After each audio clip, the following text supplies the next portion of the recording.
จารย์ขออนุโมทนากับพวกเราทั้งหลายนะที่ได้สละเวลาของชีวิตมาปฏิบัติวิปัสสนากรรมฐานตามแนวทางที่ครูบาอาจารย์ท่านได้วางหลักการปฏิบัติให้แก่พวกเราณที่นี่นะ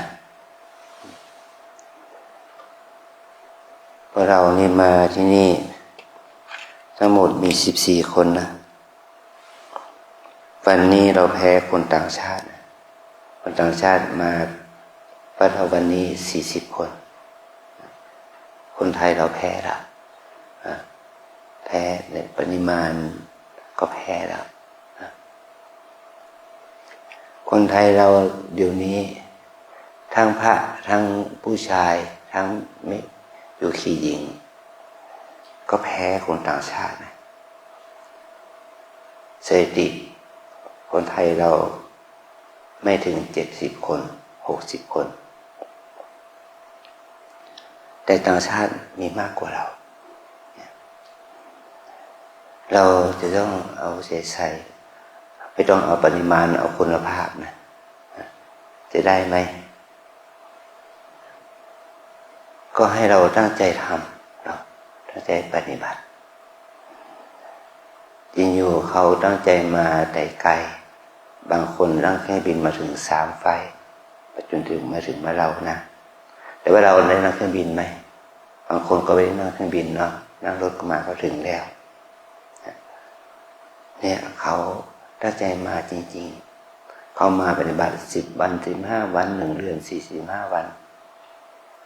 เขาตั้งใจที่จะมาศึกษาความรู้เพื่อให้เป็นความรู้เพื่อเป็นแนวทางในการดำเนินชีวิตเพราะบ้านเขานั้นไม่มีหมายความว่าไม่มีพระไม่มีศาสนาที่จะสอนเขาจะต้องมาเรียนรู้จากด้วยตัวเขาเองก่อนเพื่อเอามาเป็นที่พึ่งแก่ตนนะโดยเฉพาะพี่ชาวจีนนะไม่ว่าจีนแผ่นดินใหญ่จีนฮ่องกงไต้หวันสิงคโปร์มาเลย์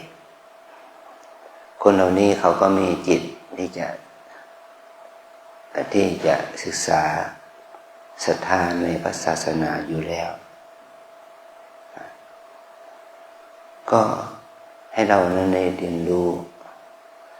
สิ่งที่เขาทำด้วยความศรัทธาด้วยความเพียรนะเรามาที่นี่ก็จะต้องมาเรียนรู้เป้าหมายของเราคืออะไรที่ไม่ชีนำไปนำที่นำเราพูดอธิษฐานนะขอให้ข้าพเจ้ามีปัญญาเห็นแจ้งเพื่อบรรลุมรรคผลนิพพานนี่คือเป้าหมายนะเป้าหมายนี้ให้เราเกิดปัญญารู้แจ้งในธรรมะคือมรรคผลนิพพานคือเรียกว่ามรรค4 ผล4นิพพาน1เราเรียกว่าโลกุตตรธรรมนะโลกุตตรธรรมธรรมที่พ้นโลกมันเป็นอย่างไรล่ะโลกมันเป็นที่เราเรียกว่าโลกธรรมที่พ้นโลกมันไม่เกิดความเปลี่ยนแปลงมันเป็นไปเพื่อความดับทุกข์แต่โลกนี่มันมีความเปลี่ยนแปลงเป็นเต็มไปด้วยทุกข์คำว่าโลกมุ่งหมายถึงขันธ์5ร่างกายจิตใจเรานี่แหละเราเรียกว่าโลกเราเปลี่ยนแปลงอย่างไรก็ตั้งแต่เราเป็นเซลล์เดียว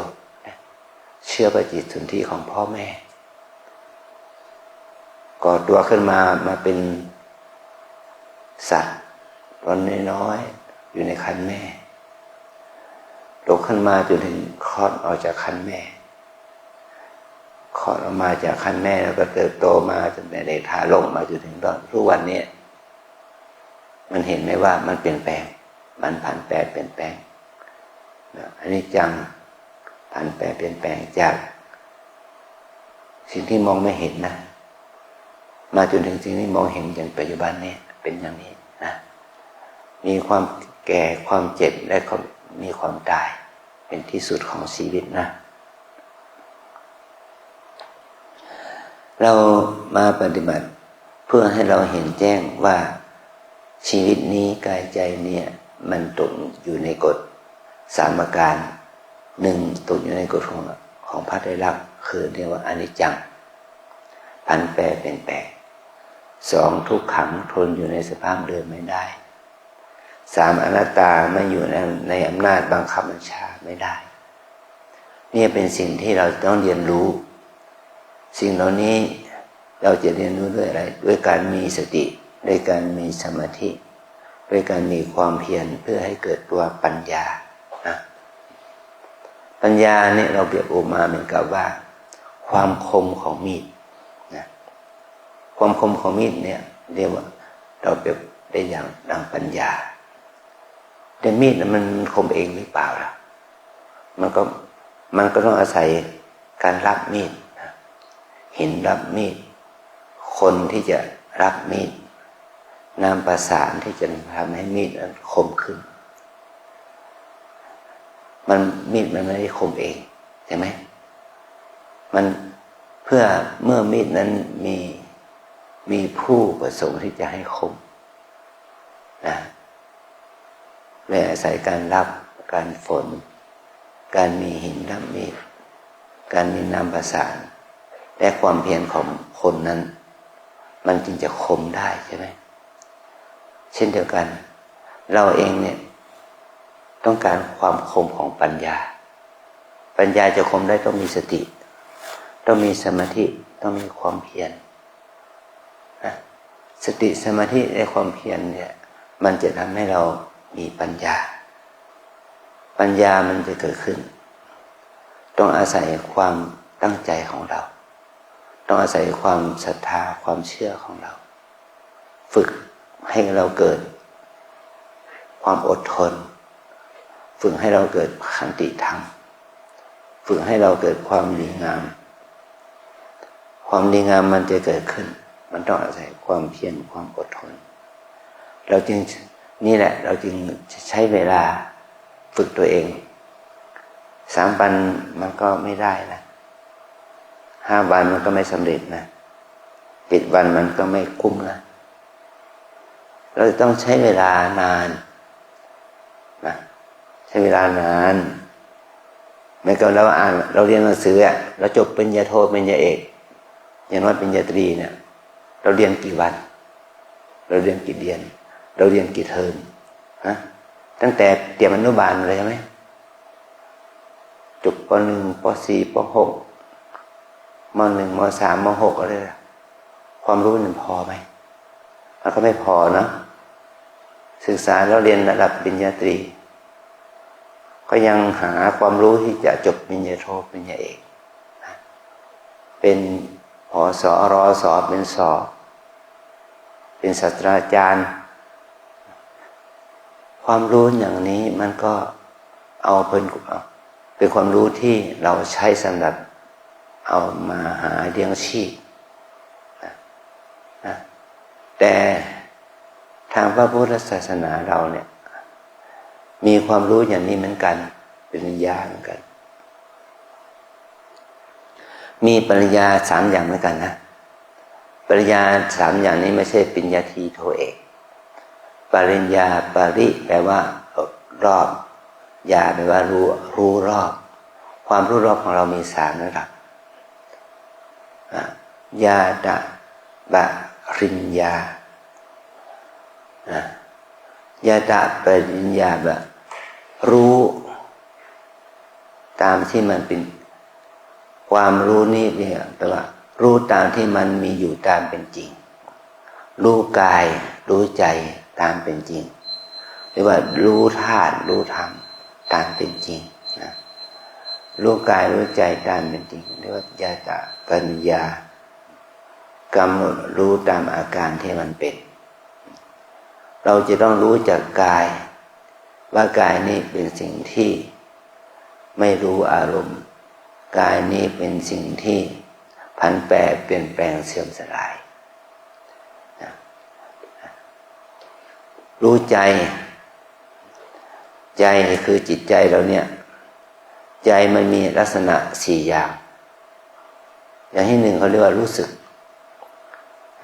กันอย่างนี้แหละทำไมเราเปลี่ยนท่าล่ะมันปวดนะความปวดเจ็บนี่เราเรียกว่าเวทนาให้รู้สึกทุกข์รู้สึกสุขนี่เขาเรียกว่าเวทนาอย่างนี้เป็นต้นนะ2รู้จำคือว่าสิ่งที่เราเห็นเนี่ยเราจำได้ว่าสิ่งนี้คืออะไรถ้ารู้จำในสิ่งที่เราเห็นว่าอันนี้คือดอกไม้รู้จำขั้นต่อไปก็สีอะไรสีเหลืองสีขาวสีชมพูสีรู้จำนี่คือว่ารู้จำว่ารู้นี่เป็นพระรู้อันนี้เป็นโยมรู้นี่เป็นเสารู้นี่เป็นดอกอะไรก็มีอะไรนะนี่ว่าสัญญาแปลว่ารู้จำความจำก็มันหลากหลายนะหลากหลายทุกสิ่งที่มากระทบทางตาหูจมูกลิ้นกายใจเราก็จำสิ่งนั้นได้นี่เราเรียกสัญญาที่เราเรียกว่าความจำถ้าเครื่องมือเครื่องคอมพิวเตอร์อะไรพวกนี้นะเครื่องโทรศัพท์เราเรียกว่ามีเมมโมรีของมันนะความจำของมันเก็บความจำในหน่วยความจำมันมีนะมันมีเป็นกิโลไบต์เมกะไบต์จิกะไบต์หรืออะไรก็มีอะไรนะมันจำได้เยอะๆแน่มันเป็นเรียกว่าเป็นเครื่องมือสื่อสารอินเทอร์เน็ตนะมันจะเป็น2G 3G 4G 5G ท้ายกับ 6G 7G นะเนี่ยคือว่าสิ่งนั้นมันเก็บข้อมูลได้เป็น100 เท่านะ 1G เป็น100 เท่านะจาก 1G เป็น 2G ก็ 2G ก็เป็น100 เท่าของ 1G 2G เป็น 3G 3G เป็น100 เท่าของ 2G 4G ก็เป็น100 เท่าของ 3G 5G ก็เป็น100 เท่าของ 4G เนี่ยถ้า 6G ล่ะเป็น100 เท่าของ 5G มันมีความไวมันมีการหน่วยความจำมันมากกว่าเร็วกว่านะมันจะผลการคำนวณอะไรกันแต่มันก็สูงกว่าเดี๋ยวนี้เป็นเพียงว่าระบบ AI นะมันก็อัศจรรย์นะอันนั้นอัศจรรย์นี่มันเข้ามีทั้งส่วนที่เป็นบวกและเป็นลบใช่ไหมส่วนที่เป็นลบเราจะเห็นอย่างไรพวกสแกมเมอร์พวกคอลเซ็นเตอร์เนี่ยมันหลอกคนโดยที่ไม่ต้องมาเห็นหน้ากันมันหลอกคนเราเนี่ยไม่ต้องมาเห็นหน้ากันมันหลอกคนหนึ่งนี่มันไม่ต้องไปอยู่ที่ประเทศเดียวกันไม่ต้องไปคอนแทคสัมผัสกันด้วยตาธรรมดาแต่มันหลอกกันด้วยอุปกรณ์คอมพิวเตอร์นะที่ว่าสแกมเมอร์เนี่ยคอลเซ็นเตอร์เนี่ยมันหลอกคนได้ไม่ใช่ว่า10 บาท20 บาทมันไม่ใช่100 ล้าน1,000 ล้านมันเป็นหมื่นล้านแสนล้านได้เพราะการหลอกอันนี้มันวิจิตรพิสดารและคนเราก็ไม่ใช่ว่าคนที่ถูกหลอกมันไม่ใช่ว่าเป็นคนโง่ชาวบ้านธรรมดาเป็นระดับด็อกเตอร์เป็นระดับเศรษฐีเป็นระดับศาสตราจารย์เป็นระดับข้าราชการเป็นระดับนักธุรกิจเนี่ยมันหลอกได้อย่างไรนะนี่คือสิ่งที่มันเป็นความอัศจรรย์ของเครื่องมือเครื่องสมองกลมันละเอียดนะนี่คือว่าสิ่งตรงนี้มันเกิดจากอะไรเกิดจากหัวคนถ้าคนนั้นมีความคิดมีวิชชาทิฏฐิมันไม่เชื่อว่ามันเป็นบาปมันไม่เชื่อว่ามันเป็นโทษมันก็ทำผลก็คืออะไรคนทั้งโลกถูกหลอกนะคนทั้งโลกถูกหลอกแม้แต่คนอเมริกันก็ยังถูกหลอกคนยุโรปก็ถูกหลอกคนจีนก็ถูกหลอกคนญี่ปุ่นเกาหลีก็ถูกหลอกประเทศที่มีความก้าวหน้าทางเทคโนโลยีสูงเท่าไหร่ก็ถูกหลอกมากเท่านั้นนี่นะขึ้นเกิดจากอะไรล่ะเกิดจากจิตใจคนนั่นแหละถ้าคนนั้นไม่เข้าถึงคำว่าบุญบาปดีชั่วมันก็ทำได้ทั้งนั้นแหละ นี่ว่าความรู้ขั้นความคิดนึกมันมีความวิจิตรพิสดารนี่แหละความรู้ขั้นคิดนึกเขาเรียกว่ารู้ขั้นสังขารปรุงแต่งจะทำยังไงจะทำโปรแกรมอย่างไรให้เราคนได้ให้น่าเชื่อถือถ้าเราดูทางคลิปทางโทรศัพท์เนี่ยทางอินเทอร์เน็ตเนี่ยเราจะเห็นว่าตัวอย่างการสร้างสถานที่อาคารสถานที่หลอกคนสร้างธนาคารเทียมสร้างสถานีตำรวจเทียมเนี่ยสร้างอะไรต่อมีอะไรให้มันเทียมให้ไปหลอกโทรไปหลอกคนอื่นได้นั่นแหละมันเป็นเฉพาะเลยเป็นของคนไทยเป็นของคนเกาหลีญี่ปุ่นเป็นของคนสิงคโปร์จีนอะไรสารพัดเนี่ยแต่คนนั้นก็คนที่ถูกหลอกก็เชื่อเป็นตุเป็นตะนั่นแหละนี่แหละคือความคิดวิจิตรเดี๋ยวความคิดนี้เราเรียกว่าสังขารนะสังขารเนี่ยเรียกว่าความรู้คิดรู้แบบคิดนึกตึกตรองหารูปแบบหาแนวทางมาหลอกคนอื่นได้ถ้าเราคิดนึกกับการภาวนาล่ะเราคิดนึกในทางที่เป็นคุณเป็นบุญเป็นกุศลนะเมื่อเป็นการคิดนึกที่เป็นคุณเป็นบุญเป็นกุศลได้ไม่ไรมันก็สามารถที่จะชำระอกุศลบาปกรรมออกไปจากจิตใจของเราได้ตามแต่ที่เราได้ฝึกนะอันนี้ความรู้ขั้นที่สี่คือความรู้ขั้นวิญญาณความรู้ขั้นวิญญาณคือความรู้ระดับจิตจิตเห็นจิตได้ยินจิตได้กลิ่นจิตได้รสจิตได้สัมผัสถ้าอาศัยการเห็นได้ยินกลิ่นรสสัมผัสนี่แหละเราจะรู้จากสิ่งเหล่านี้ว่าตาเห็นจะสังเกตเห็นว่าจุดเดียวนี้นะเรามีอุตสาหกรรมการท่องเที่ยวนะอุตสาหกรรมการท่องเที่ยวเนี่ยเป็นรายได้อันดับหนึ่งของประเทศไทยเรานะการท่องเที่ยวมันต้องอาศัยอะไรอาศัยการเห็นใช่ไหมเรียกว่าทัศนะเรียกว่าการทัศนาจรทัศนะคืออะไรเห็นนี่แหละตาเห็นนี่แหละขายได้เสมอขายสิ่งที่เขาไม่รู้ให้เขารู้ขายในสิ่งที่เขาไม่เห็นให้เขาเห็นขายในสิ่งที่เขาไม่ได้สัมผัสไม่ลิ้มลองให้เขาลิ้มลองสัมผัสว่าตาเห็นหูได้ยินจมูกได้กลิ่นลิ้นได้รสกายได้สัมผัสนี่แหละขายได้นะสิ่งเหล่านี้มันเป็นอุปกรณ์ให้เกิดความชอบไม่ชอบเป็นอุปกรณ์ที่ก่อให้เกิดความยินดียินร้ายเป็นอุปกรณ์ที่ทำให้เกิดความรู้สึกเป็นสุขเป็นทุกข์ก็ต้องอาศัยตาหูจมูกลิ้นกายใจอย่างนี้แหละถ้าเรามาเอามาใช้ในทางที่เป็นกิเลสมันก็เป็นกิเลสถ้าเรานำเอามาใช้ในทางที่เป็นบุญมันก็เป็นบุญนะเข้าใจไหมความรู้เหล่านี้ถ้าเรามาตั้งอยู่บนพื้นฐานแห่งความดีมันก็เป็นคุณมันก็เป็นคุณแก่ตนแต่เราเอามาตั้งอยู่ในพื้นฐานแห่งความไม่ดีละแล้วมันจะเป็นโทษแก่ตนอย่างนี้นะอันนี้คือเรารู้จักคุณสมบัติขั้นพื้นฐานของชีวิตนี่เราเรียกว่ายาตะปริญญานะอันที่สองเมื่อเรารู้แล้วเราจะทำยังไงให้มันพัฒนาการขึ้นมามันต้องพัฒนาปริญญาตัวที่สองเราเรียกว่าตีรณปริญญาตีรณปริญญาเนี่ย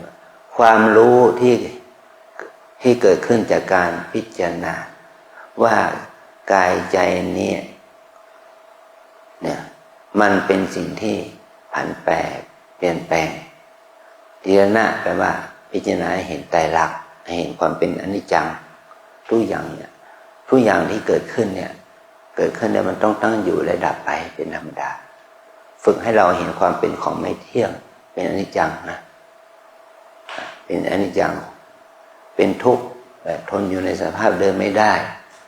เป็นอนัตตาไม่อยู่ในอำนาจบังคับบัญชาไม่ได้อย่างเนี้ย ฝึกให้เราเห็นพระไตรลักษณ์ทุกสิ่งทุกอย่างนะแม้แต่อาจารย์เองแม้แต่โยมเองก็ตกอยู่ในกฎไตรลักษณ์เหมือนกันนะโยมเมื่อ20 ปีก่อนโยมเป็นอย่างนี้ไหมไม่เป็นเนาะ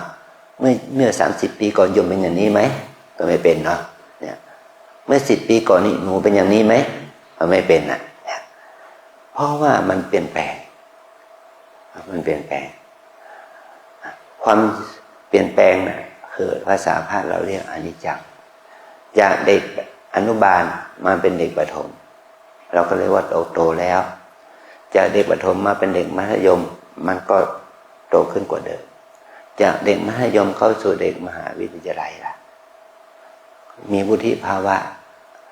เลือกตั้งได้นะเนี่ยปีนี้ไปเลือกตั้งหรือเปล่าไปหย่อนบัตรเลือกตั้งหรือเปล่านี่แหละอันนี้ที่เราจะต้องเปลี่ยนแปลงฐานะของเราให้สูงขึ้น นี่คือเราจะเห็นว่าสิ่งที่เราเป็นเนี่ยมันเปลี่ยนมาได้มาจากความเปลี่ยนแปลงใช่ไหมสิ่งที่เราเป็นนะสิ่งที่เรามีอยู่เป็นอยู่อย่างนี้มันได้มาจากความเปลี่ยนแปลงจากสิ่งที่ไม่มีมันมีขึ้นมาสิ่งที่มันมีสภาวะที่อ่อนหัดเข้าสู่ภาวะที่มีประสบการณ์ชีวิตนะเราถูกกฎแห่งธรรมชาตินี้เปลี่ยนแปลงนะเราเองเนี่ยถูกเปลี่ยนแปลงโดยที่เราเต็มใจก็ตามไม่เต็มใจก็ตามมันก็ตกอยู่ในกฎแห่งความเปลี่ยนแปลงนะ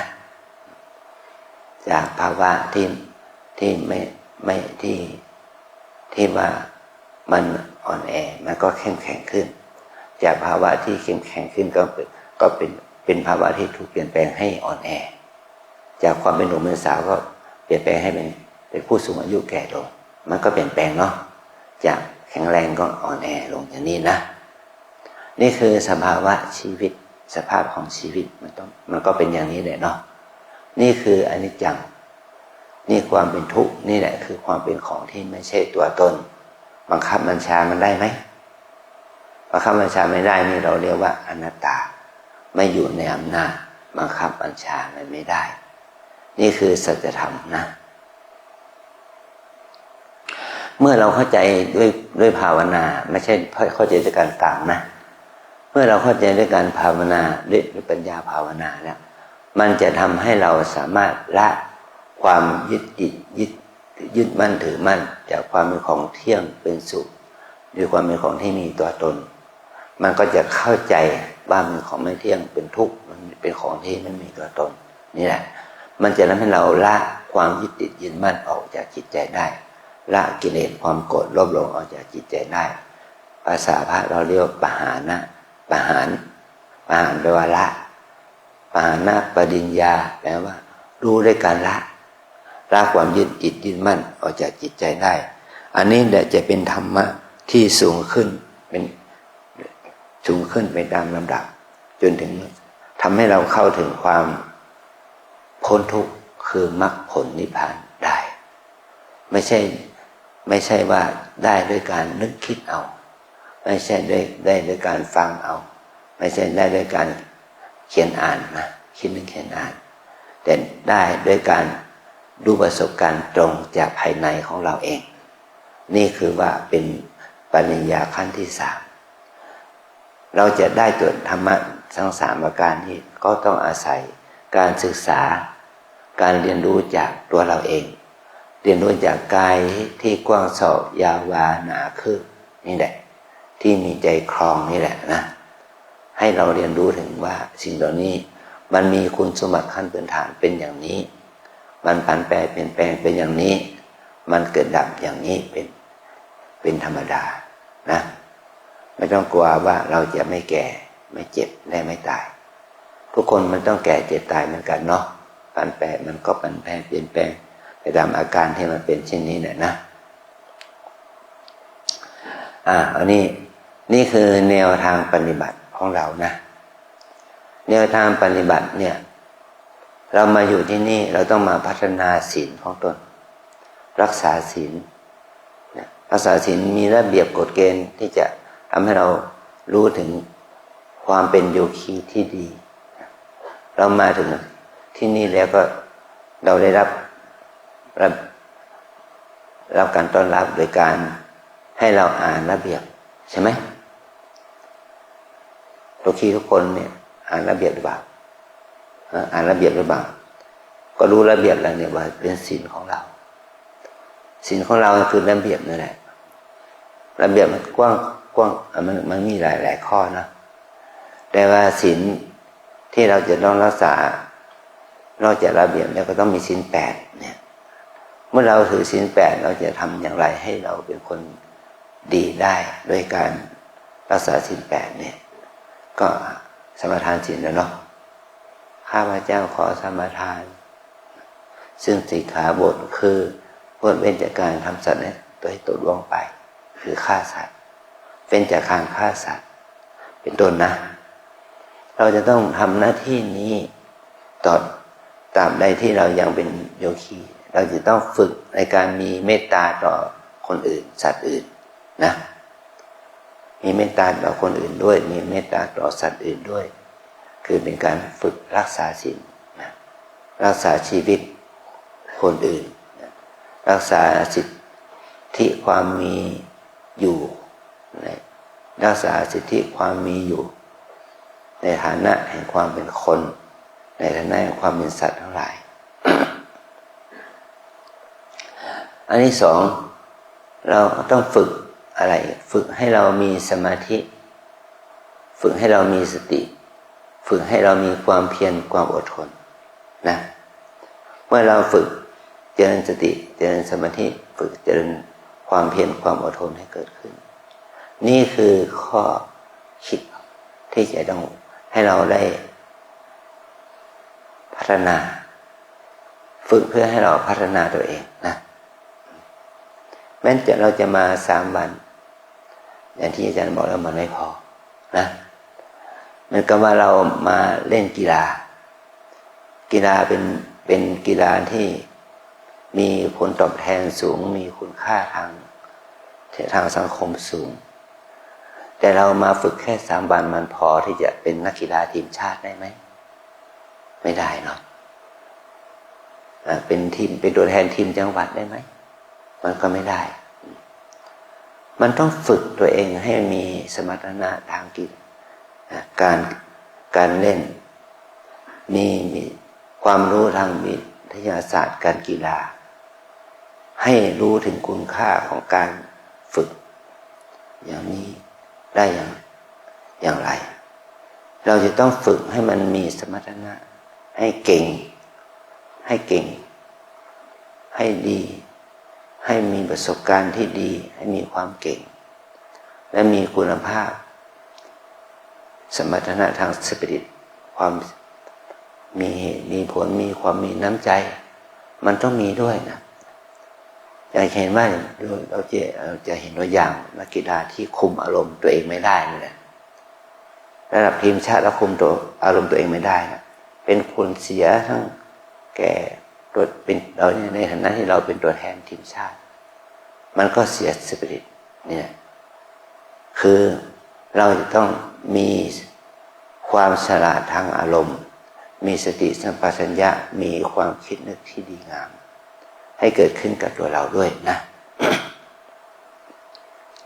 นั่นแหละเรามีสติมีสมาธิมีความอดทนที่ดีนะอันที่3เราต้องฝึกให้เกิดว่าปัญญาที่เราเรียกว่าวิปัสสนาปัญญาวิปัสสนาญาณเนี่ยฝึกวิปัสสนาต้องการเทคนิคของการฝึกก็โดยการฝึกเจริญสติปัฏฐาน4นี่แหละนะให้เราเรียนรู้ถึงการมีสติสัมปชัญญะเกี่ยวกับการยืนเดินนั่งนอนนี่เป็นฐานเบื้องต้นนะมันเหมือนกับว่าก้าไม้มันมีพันธุ์ของมันเนาะถ้าเราต้นตะกูมาปลูกมันก็เป็นต้นตะกูโตขึ้นมามันก็เป็นไม้เนื้ออ่อนถ้าเอาต้นไม้ที่ว่าเป็นต้นตะเคียนล่ะเป็นต้นสักล่ะเป็นต้นไม้ที่แข็งแกร่งเป็นไม้มะค่าเป็นไม้แดงอย่างเนี้ย เป็นไม้เกร็ดอย่างนี้เป็นหรือไม้พยุงอย่างนี้นะเนี่ยราคาแพงๆค่ามันสูงเนี่ยเรามาปลูกล่ะมันก็ปลูกได้มันโตช้าแต่เนื้อไม้มันแน่นเนื้อไม้มันแข็งนะปลูกไป50 ปียังใช้ประโยชน์ไม่ได้ปลูกเป็น100 ปี200 ปีมูลค่ามันก็สูงขึ้นเนื้อไม้มันดีแข็งแกร่งชั้นใดถ้าเราปลูกชีวิตของเราให้ดีขึ้นให้แข็งแกร่งขึ้นมีบารมีมากขึ้นเราต้องปลูกความดีนี้กี่วันกี่เดือนกี่ปีนะให้รู้ถึงค่าของมันในกรณีที่ว่าพระโพธิสัตว์ของพระพุทธเจ้าเนี่ยพระองค์สร้างบารมีเป็นกับเป็นกัน4 อสงไขยแสนกับจึงจะสามารถสร้างปัญญาบารมีตรัสรู้ธรรมด้วยพระองค์เองได้พระอรหันต์ทั้งหลายก็เหมือนกันต้องสร้างบารมีเป็นกับจึงสามารถบรรลุธรรมเป็นพระอรหันต์ได้อันนี้ก็เช่นเดียวกันนะเราจะต้องสร้างแก่นสารสาระของชีวิตให้เกิดขึ้นจากการภาวนาให้เจริญยิ่งขึ้นไปอย่างนี้นะนี่เราเรียกเป็นการเจริญสติปัฏฐานหรือการเจริญวิปัสสนากรรมฐานนะเอาละทุกคนประนมมือว่าตามนะวิปัสสนากรรมฐานตามแนวสติปัฏฐานมี4 อย่าง1 กาย2 เวทนา3 จิต4 ธรรมวิปัสสนากรรมฐานตามแนวสติปัฏฐานมี4 อย่าง1 กาย2 เวทนา3 จิต4 ธรรมกายเวทนาจิตธรรมกายานุปัสสนาเวทนานุปัสสนาจิตตานุปัสสนาธัมมานุปัสสนากายานุปัสสนาสติปัฏฐานเวทนานุปัสสนาสติปัฏฐานจิตตานุปัสสนาสติปัฏฐานธัมมานุปัสสนาสติปัฏฐานเราแยกเป็น3 ศัพท์สติปัฏฐานแปลว่าที่ตั้งแห่งการเจริญสติอนุปัสสนาแปลว่าการระลึกรู้อยู่เนืองๆซึ่งกาย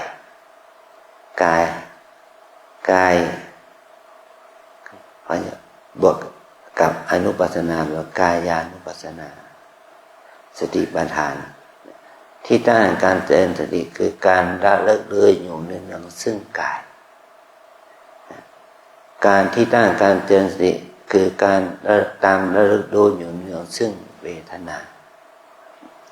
ที่ตั้งการเจริญสติคือการตามระลึกรู้อยู่เนืองซึ่งจิตที่ตั้งการเจริญสติคือการตามระลึกรู้อยู่เนืองซึ่งธรรมกายเวทนาจิตธรรม4 ข้อให้เรามีการระลึกรู้อยู่เนืองซึ่งกายเวทนาจิตธรรมกายก็อยู่ที่ว่าอย่างที่เราต้องกราบสติปัฏฐานกราบอย่างมีสติกำหนดเดินจงกรมเดินอย่างมีสติตรงนั่งอย่างมีสติดูอาการพองยุบนี่คือกายคูเหยียดก้มเงยให้มีสติล้างหน้าแปรงฟันบ้วนปากให้มีสติตื่นนอนหลับนอนถ่ายหนักถ่ายเบาล้างหน้าแปรงฟันก็ทำให้มีสติอันนี้คือตั้งสติอยู่กับกายอันที่2ตั้งสติอยู่กับเวทนาปวดเจ็บเหน็บชาทนเอาฝึกอดทนฝึกให้มีสติอยู่กับเวทนาสุขมันก็อดทนทุกข์มันก็อดทนดีใจเสียใจก็ต้องใช้ความอดทนใหม่ๆเราก็ยังรู้สึกยากลำบากแต่เราต้องอาศัยความเพียรความอดทนให้เราฝึกรู้ว่าอิริยาบถเนี่ย มันก็สามารถที่จะระงับเวทนาได้ แต่เราต้องใช้ความอดทนในการภาวนานี่คือความดีงามที่จะฝึกนะแต่ใหม่ๆเราจะต้องใช้ขันติธรรมช่วยนะโยมนะอดทนเนาะ อดทนนะเนี่ยเวทนาอันที่สามจิตตานุปัสสนาให้เราดูอาการของจิตใจของเราจิตมีกิเลสราคะมีโทสะมีโมหะมีความหดหู่มีความฟุ้งซ่านมีความสงบมีความสุขให้เรารู้ถึงความเป็นจริงของจิตว่าจิตฟุ้งซ่านไหมจิตหดหู่ท้อถอยไหมจิตคิดนึกไปทำอารมณ์ที่เกี่ยวกับความที่เป็นไปในอดีตอนาคตมีไหมจิตมีสภาพเป็นราคะโทสะโมหะหรือเปล่าฟุ้งซ่านรำคาญสงสัยหรือเปล่าให้เราสังเกตดูสภาพจิตของเรานะใหม่ๆก็จะไม่ค่อยรู้เพราะเราไม่ตามไม่ทันจิตของตัวเองนะแต่ถ้าเราฝึกแล้วมันดีขึ้นมันก็จะถ้าฝึกให้เรามีสติสมาธิดีขึ้นเราจะสามารถเรียนรู้ลักษณะของจิตว่าจิตเป็นบุญเป็นบาปอย่างไรกุศลอกุศลอย่างไรให้เราเรียนรู้ไปตามระดับนะอันที่สี่ธรรมานุปัสสนาสติปัฏฐานฝึกเจริญสติเป็นไปในตาหูจมูกลิ้นกายใจเห็นได้ยินกลิ่นรสสัมผัสให้เรามีสติกำหนดอารมณ์ที่ปรากฏทางตาหูจมูกลิ้นกายใจที่เราถ้าเราฝึกแล้วเราจะกำหนดรู้เห็นหนอได้ไหมได้ยินหนอได้ไหมกลิ่นหนอรสหนอสัมผัสหนอได้ไหมถ้าเราฝึกถ้าเรามีสติรู้เท่าทันมันก็นั่นแหละบุญเกิดขึ้นแล้วถ้าเราเห็นได้ยินกลิ่นรสสัมผัสแล้วเราไม่เท่าทันมันก็จะเกิดความรู้สึกชอบใจชอบนี่คือโลภะตัณหาราคะมันจะเกิดขึ้นกับเราไม่ชอบคือโทสะโกรธเกลียดชังอิจฉาริษยามันจะเกิดขึ้นกับจิตเรานะฟุ้งซ่านรำคาญสงสัยง่วงเหงาหานอนเลยนะเกลียดค้านเนี่ยความหดหู่ความรู้สึกหดหู่ฟุ้งซ่านรำคาญสงสัยมันจะเกิดขึ้นกับเราและสิ่งเหล่านี้เนี่ยเรามีสติฝึกเพื่อข่มระงับมันแล้วก็ฝึกเพื่อให้เราเห็นถึงความเป็นจริงว่ากายใจนี้เป็นของไม่เที่ยงเป็นทุกข์เป็นอนัตตาแก่เรานะถ้าเราฝึกได้อย่างนี้มันจะทำให้เราเกิดปัญญาให้เกิดสติสมาธิปัญญาขึ้นมาในใจเรานะขอให้เรานั้นได้สนใจฝึกฝนอบรมตัวเองเพื่อให้เกิดความดีงามขึ้นไปในจิตใจของเรานะกินน้อยนอนน้อยพูดน้อยแล้วก็ปฏิบัติให้มากใจภาวนาให้มากขึ้นมันก็เป็นสิ่งที่ดีงามแก่เราสืบต่อไปนะขออนุโมทนา